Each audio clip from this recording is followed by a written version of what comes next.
जे मागे लिहिलंय तो प्रश्न सगळ्यांनाच पडलाय। महाराष्ट्रात नेमकं चाललंय तरी काय? खरात फाईलवर चर्चा होत असतानाच तिथं मंत्री नरहरी झिरवळ यांचा एक वादग्रस्त व्हिडिओ समोर आला। आता सगळ्यांच्याच नजरा खेळल्यात त्या उपमुख्यमंत्री आणि मुख्यमंत्र्यांच्या निर्णयाकडे। ज्या तत्परतेनं रुपाली चाकणकरांचा राजीनामा घेण्यात आला, त्याच तत्परतेनं किंबहुना तीच तत्परता उपमुख्यमंत्री सुनेत्रा पवार झिरवळांच्या बाबतीत दाखवणार का?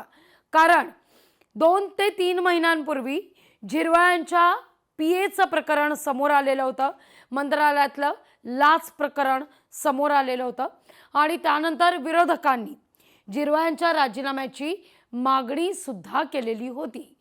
पण केवळ मागणीच झाली, कारवाई मात्र शून्य। आता हा व्हिडिओ समोर आल्यानंतर उपमुख्यमंत्री सुनेत्रा पवार यावर झिरवळांचा तत्परतेनं राजीनामा घेऊन निष्पक्ष कारवाई सुरू करणार का, हे पाहणं महत्त्वाचं आहे। मंत्र्यांकडून शासकीय निवासस्थानाचा दुरुपयोग सुरू आहे।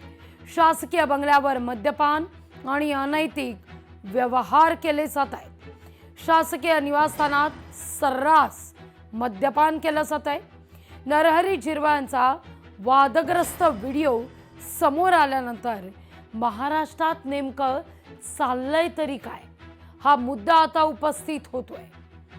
अर्थात या व्हिडिओची लोकशाही मराठी पुष्टी करत नसलं तरी हा व्हिडिओ मात्र समोर येताना दिसतोय, व्हायरल होतोय। ट्रान्स वुमन असणाऱ्या पवन यादव बरोबर अन्न आणि औषध मंत्री नरहरी झिरवळ यांचा हा व्हिडिओ समोर आलेला आहे।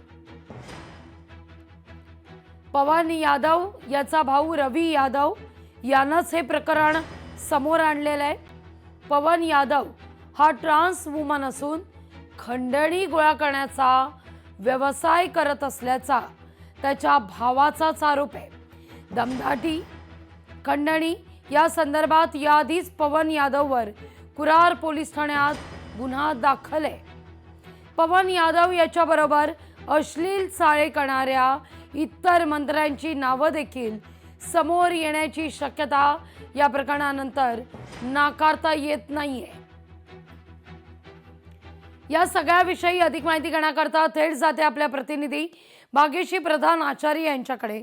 भाग्यश्री, अनेक मुद्दे आहेत, प्रत्येकाच्याच मनात हा प्रश्न सातत्यानं कालपासून घोंगावतोय। महाराष्ट्रात नेमकं चाललंय तरी काय? खरं तर जी तत्परता खरात फाईल प्रकरणात चाकणकरांच्या बाबतीत दाखवली, चाकणकरांचा राजीनामा घेण्यात आला, तीच तत्परता झिरवळ यांच्या बाबतीत दाखवली जाणार का? झिरवळ यांचा आज उद्यामध्ये राजीनामा होणार का? कारण हा व्हिडिओ समोर आल्यानंतर केवळ एक बाजूच नाही तर आपण सातत्यानं नरहरी झिरवळ यांच्याशी संपर्क साधतोय, त्यांना त्यांची बाजू मांडण्याकरता विनंती करतोय, पण झिरवळ बोलण्यास तयार नाहीत।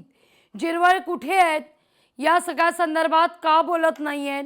याची उत्तरं महाराष्ट्राला का दिली जात नाहीयेत? असंख्य प्रश्न सध्या मनात घर करून आहेत। भाग्यश्री,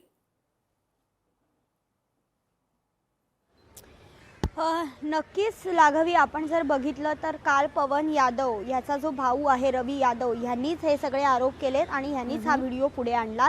ज्यावेळी त्यांनी हा व्हिडिओ पुढे आणला त्यावेळी पत्रकार म्हणून मीही देखील त्यांना विचारले होते, प्रश्न केले होते की तुम्ही आत्ता हा व्हिडिओ समोर का आणताय, तुम्हाला यामध्ये काय इंटरेस्ट आहे, असे वेगवेगळे प्रश्न मी त्यांना विचारून सोडलेले पाहायला मिळाले होते। मात्र त्यावर त्यांनी एकच गोष्ट सांगितली की पवन यादव हा माझ्यावर देखील लैंगिक अत्याचाराचे आरोप टाकीन असा दबाव आणत असल्याचं तो सांगतोय आणि म्हणून हा व्हिडिओ त्यांनी स्वतःच शूट केलाय असा रवी यादव, म्हणजे रवी यादवनी स्वतः हा व्हिडिओ शासकीय निवासस्थान असलेल्या सुरुचीमध्ये शूट केलाय असा रवी यादवचा दावा आहे। मात्र आपण जर बघितलं तर हे जे प्रकरण आहे अत्यंत गंभीर आहे। निदान नैतिकतेच्या बेसवर किंवा नैतिकतेचा आधार घेऊन स्वतः खरं तर झिरवळांनीच राजीनामा द्यायला पाहिजे, कारण चौकशी होणार या व्हिडिओची ती पुढे होणार, तो व्हिडिओ खरा आहे खोटा आहे हे सगळं पुढे येईल. पण आत्ता या क्षणी तो व्हिडिओ व्हायरल होतोय. महाराष्ट्राचे अन्न आणि औषध मंत्री आहेत ते,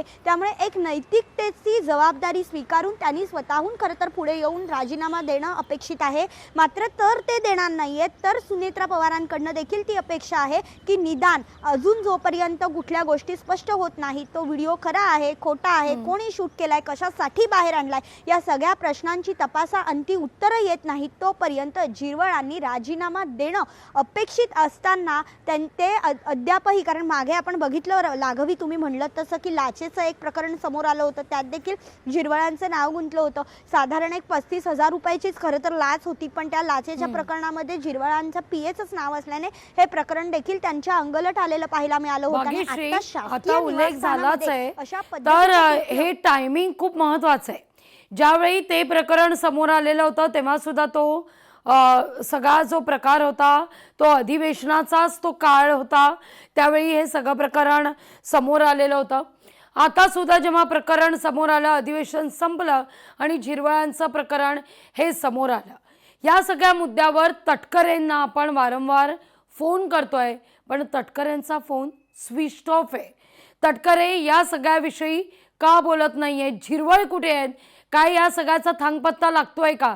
कारण ज्या वेळेला लाचेचंही प्रकरण घडलेलं होतं तेव्हा सुद्धा झिरवळ नॉट रिचेबल झालेले होते 2 दिवस.